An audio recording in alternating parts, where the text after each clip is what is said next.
So hello बच्चों, आप सभी का स्वागत है आपकी अपनी ई पाठशाला में। तो बच्चों आज हम जो एक्सरसाइज कर रहे थे 4.4 एक्सरसाइज, उसको शुरू करने से पहले हम क्या देखते हैं एक बार नेचर ऑफ रूट्स, क्योंकि हमको ये देखना बहुत ज़रूरी है।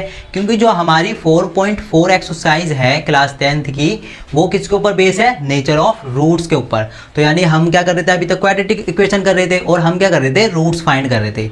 लेकिन अब हमको क्या बताना है कि वो जो रूट्स फाइंड करा है हमने, उसका नेचर क्या है। यानी कि नेचर कितने तरीके के होते हैं रूट्स के? 3 तरीके के। एक होते हैं रियल रूट्स, एक होते हैं नॉन रियल रूट्स, एक होते हैं सेम एंड इक्वल रूट्स। तो हमको बताना है कि रियल रूट्स क्या होते हैं और सेम एंड इक्वल रूट्स क्या होते हैं और नॉन रियल रूट्स कब आते हैं। तो हम चलते हैं, पहले देख लेते हैं नेचर ऑफ रूट्स कैसे फाइंड किया जाता है। तो चलते हैं हम आगे। सबसे उससे पहले आपको क्या करना है, उससे पहले आपको हमें इंस्टाग्राम, फेसबुक, टेलीग्राम और ट्विटर पे फॉलो करना है, जो कि हम जो भी आपके लिए इंपॉर्टेंट इन्फॉर्मेशन डालते हैं वो आप तक आसानी से पहुंच सके। तो चलिए हम शुरू करते हैं अपना nature of roots. How to find nature of roots.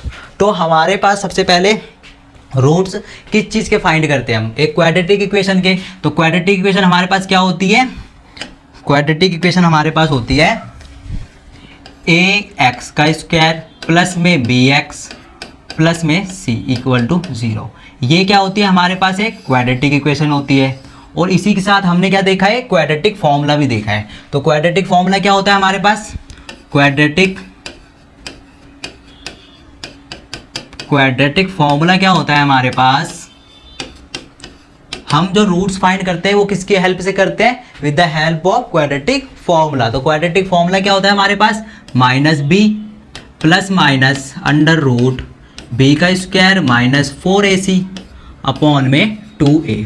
तो यही होता है हमारे पास क्वाड्रेटिक फॉर्मूला। तो हम क्वाड्रेटिक फॉर्मूले से क्या कर लेते हैं, किसी भी क्वाड्रेटिक इक्वेशन की रूट्स फाइंड कर लेते हैं। तो अब बात आती है कि नेचर ऑफ रूट्स कैसे फाइंड किया जाता है। नेचर ऑफ रूट्स फाइंड किया जाता है डिटर्मिनेंट की मदद से। तो नेचर ऑफ रूट्स कैसे फाइंड किया जाता है?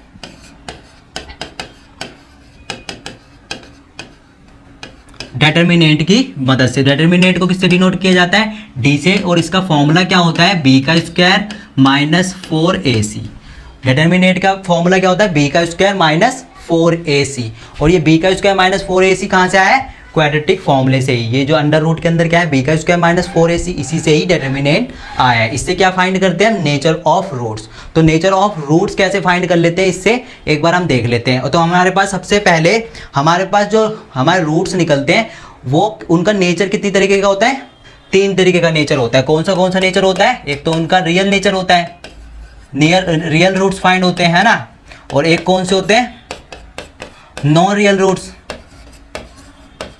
एक होते हैं नॉन रियल रूट्स और तीसरे कौन से होते हैं हमारे पास?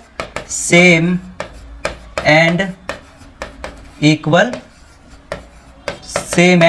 रूट्स। तो रियल रूट्स कैसे फाइंड होते हैं और नॉन रियल रूट्स कैसे फाइंड होते हैं और सेम एंड इक्वल रूट्स कैसे होते हैं? With the help of determinant की मदद से। तो हम देख लेते हैं सबसे पहले कि जो रियल रूट होता है उसका नेचर कैसा होता है, यानी हमको कैसे पता चलेगा कि ये रियल रूट्स है। तो हम चलते हैं और देख लेते हैं। सबसे पहले हम क्या देखेंगे? Real roots.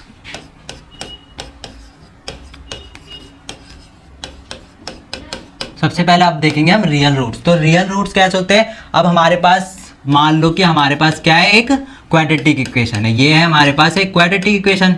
इसी फॉर्म में होती है क्वाड्रेटिक इक्वेशन। हाँ जी, बिल्कुल होती है। अब हम इसके रूट कैसे फाइंड करते हैं? कैसे फाइंड करेंगे इसके रूट्स?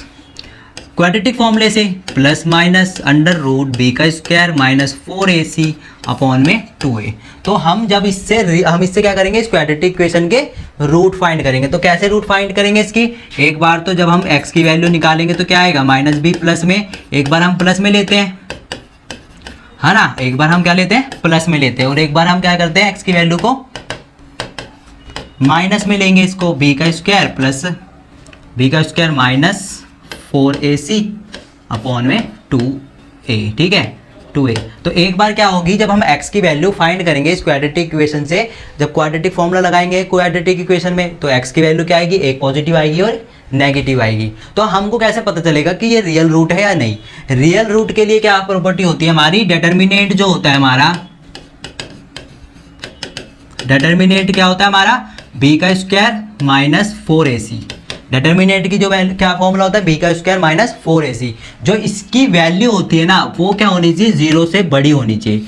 यानी कि जब हम ये चीज़ याद रखनी है हमको, जब डिटर्मिनेंट की वैल्यू क्या होगी, 0 से बड़ी होगी तो हमारे पास क्या कौन से रूट्स आएंगे, रियल रूट्स आएंगे हमारे पास। तो रियल रूट्स का पता चल गया हमको। एक क्वाड्रेटिक इक्वेशन होती है, क्वाड्रेटिक फॉर्मूला लगाया, रूट्स फाइंड कर लिए वहाँ से। उसके बाद हमको डिटर्मिनेंट की वैल्यू देखनी है कि 0 से बड़ी है या छोटी है। अगर बड़ी है, 0 से बड़ी है, तो रियल रूट्स फाइंड होंगे। तो हम उस रूटों को क्या बोलेंगे, रियल रूट्स। ठीक है, अब हम चलते हैं अगले पे। तो रियल रूट्स का क्लियर हो गया। रियल रूट्स कौन से होते हैं, बस हमको इतना सही याद रखना है कि डिटर्मिनेंट की वैल्यू जो होती है वो 0 से बड़ी होनी चाहिए। ठीक है, तो हमारे जो रूट्स क्या होंगे, रियल रूट्स होंगे। तो अब हम दूसरा देखते हैं, नो रियल रूट्स। तो रियल रूट्स क्लियर हो गया, अब हम देखेंगे नो रियल रूट्स। तो नो रियल रूट्स में क्या होता है, no real roots. No real roots में क्या होता है, एक हमारे पास क्या होती है, क्वाड्रेटिक इक्वेशन होती है। ये हमारे पास क्या आ गई, एक क्वाड्रेटिक इक्वेशन आ गई। हमने इस क्वाड्रेटिक इक्वेशन में क्वाड्रेटिक फॉर्मूला लगा दिया। इसलिए लगा दिया क्योंकि हमको क्या चाहिए, रूट चाहिए इसके, है ना। तो हमने क्वाड्रेटिक फॉर्मूला लगा दिया। अब क्वाड्रेटिक फॉर्मूला लगा दिया तो इसकी वैल्यू क्या आएगी, नो रियल रूट्स क्या होते हैं, नो रियल रूट्स देख लेते हैं पहले। डिटर्मिनेंट की वैल्यू क्या होनी चाहिए, डिटर्मिनेंट का फॉर्मूला क्या होता है, बी का स्क्वायर माइनस 4ac। अगर डिटर्मिनेंट की वैल्यू जो है वो 0 से छोटी है, यानी कि 0 से छोटी है, तो क्या होगा, हमारे पास नो रियल रूट आएंगे। नो रियल रूट इसलिए आएंगे क्योंकि अगर 0 से छोटी है डिटर्मिनेंट की वैल्यू तो क्या आएगी, नेगेटिव में आ जाएगी। तो हमारे पास क्या बन जाएगा, ये b प्लस माइनस, ये क्या बन जाएगा, अंदर एक नेगेटिव का कोई नंबर आ जाएगा और यहाँ क्या बन जाएगा, 2a। तो हमारे पास कुछ इस तरह की बन जाएगी, यानी रूट के अंदर क्या हो जाएगा, नेगेटिव का कोई नंबर आ जाएगा। यानी कि यहाँ बी का अगर डिटर्मिनेंट की वैल्यू 0 से छोटी है तो रूट के अंदर क्या हो जाएगा, नेगेटिव आ जाएगा। और कभी भी रूट के अंदर नेगेटिव नहीं होता, क्योंकि अगर रूट के अंदर नेगेटिव आ गया तो उसके रूट आगे फाइंड नहीं होते। इसलिए इस सिचुएशन को क्या कहा जाता है, नो रियल रूट। यानी कि डिटर्मिनेंट की वैल्यू है वो 0 से छोटी है तो हम आगे उसको सॉल्व नहीं कर पाएंगे और उसके रूट नहीं फाइंड कर पाएंगे। तो इस सिचुएशन को क्या कहते हैं, नो रियल रूट्स। तो हमने नो रियल रूट्स भी देख लिया, क्लियर हो गया। एक हम पे क्या थी, एक हम पे क्वाड्रेटिक इक्वेशन थी, क्वाड्रेटिक फॉर्मूला लगाया हमने, उसके बाद हमने रूट फाइंड कर लिए और हमने क्या देखा, अंदर हमारे रूट फाइंड हो ही नहीं रहे। क्यों नहीं हो रहे, क्योंकि रूट के अंदर तो नेगेटिव आ गया, क्योंकि डिटर्मिनेंट की वैल्यू क्या हो गई, वो 0 से छोटी हो गई। इस वजह से क्या हो गया कि रूट आगे फाइंड नहीं हो रहे। तो हम वहाँ क्या कर देंगे, no real roots, no real roots कर देंगे। ठीक है, अब हम चलते हैं आगे। अब हम देखते हैं अपना तीसरा रूट का नेचर क्या होता है हमारा, real and same and equal root. Same and equal roots क्या होंगे, अब देख लेते हैं एक बार। सेम एंड इक्वल रूट, तो हम क्या देखेंगे अब, सेम एंड इक्वल रूट। तो इसमें भी वही करना है, सबसे पहले क्वाड्रेटिक इक्वेशन होती है हमारे पास, ax का स्क्वायर प्लस में bx प्लस में c इक्वल टू 0। ये हमारे पास क्वाड्रेटिक इक्वेशन है। क्वाड्रेटिक फॉर्मूला लगाएंगे, plus minus under root b का स्क्वायर माइनस 4ac अपॉन में 2a। ये हमने क्वाड्रेटिक फॉर्मूला लगा दिया। अब हमारे पास अब जो सेम एंड इक्वल रूट्स की प्रॉपर्टी वो क्या कहती है, डिटर्मिनेंट। अब डिटर्मिनेंट की वैल्यू कितनी होनी चाहिए, डिटर्मिनेंट की वैल्यू होनी चाहिए कितनी, b का स्क्वायर माइनस 4ac की वैल्यू कितनी होनी चाहिए, 0 के इक्वल होनी चाहिए। यानी कि 0 के इक्वल होगी अगर डिटर्मिनेंट की वैल्यू क्या होगी, 0 के इक्वल होगी, तो क्या होगा, हमारे real and equal roots find होंगे, यानी same and equal roots find होंगे। और कैसे होंगे, अगर मैं डिटर्मिनेंट की वैल्यू को 0 रख दूंगा तो हमारे पास क्या बचेंगे, माइनस बी अपॉन में 2a, एक माइनस बी अपॉन में 2a बचेगा, ये वाला माइनस बी अपॉन में 2a बचेगा, है ना। जब हम इसकी वैल्यू 0 रख देंगे तो यहाँ पूरा 0 हो जाएगा और बचेगा क्या, माइनस बी अपॉन में 2a। और ये एक क्वाड्रेटिक इक्वेशन होती है तो इसके 2 रूट फाइंड होंगे, यानी कि यहाँ पर भी अगर यही रूट फाइंड होगा, है ना, यहाँ पर भी यही रूट फाइंड होगा, माइनस बी अपॉन 2a, क्योंकि जब इससे जाएगा तो ये प्लस बन जाएगा, है ना, माइनस बन जाएगा, ये वाला माइनस तो है यहाँ पे, है ना। तो 2 तरीके के रूट फाइंड होंगे, इसमें भी क्वाड्रेटिक इक्वेशन है तो 2 तरीके के रूट फाइंड हो जाएंगे, एक माइनस बी अपॉन 2a, यहाँ पर माइनस बी अपॉन 2a। तो ये क्या होंगे, दोनों क्या होंगे, इक्वल होंगे, ये दोनों क्या होंगे, इक्वल होंगे। तो हम इस सिचुएशन को क्या कह देंगे कि सेम एंड इक्वल रूट्स, यानी कि जब डिटर्मिनेंट की वैल्यू क्या हो गई, 0 के इक्वल हो गई, तो हमने क्या करा, हमारे जो रूट्स आए वो कैसे आए, सेम एंड इक्वल रूट्स। तो ये हमने 3 तरीके के रूट्स देखे, एक रियल रूट्स, एक नो रियल रूट्स, एक होते सेम एंड इक्वल रूट्स। तो एक रियल रूट्स और नॉन रियल रूट्स और सेम एंड इक्वल रूट्स, इन तीनों में ही सेम चीज़ें थी।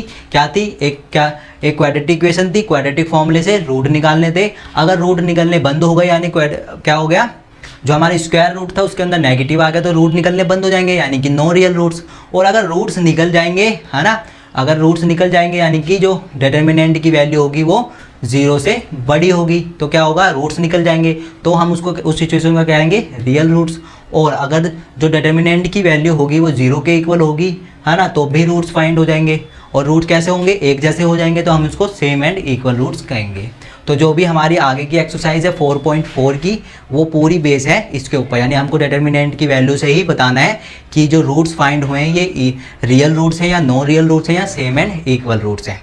तो ये चीज़ हमारी ख़त्म हो गई, ये चीज़ क्लियर हो गई, यानी कि हमको सेम एंड इक्वल रूट्स भी हमने देख लिया। तो हमको इस तरह से ही नेचर ऑफ रूट्स फाइंड करने हैं। 3 तरीके के नेचर होते हैं रूट्स के, रियल रूट्स और नॉन रियल रूट्स होने सेम एंड इक्वल रूट्स।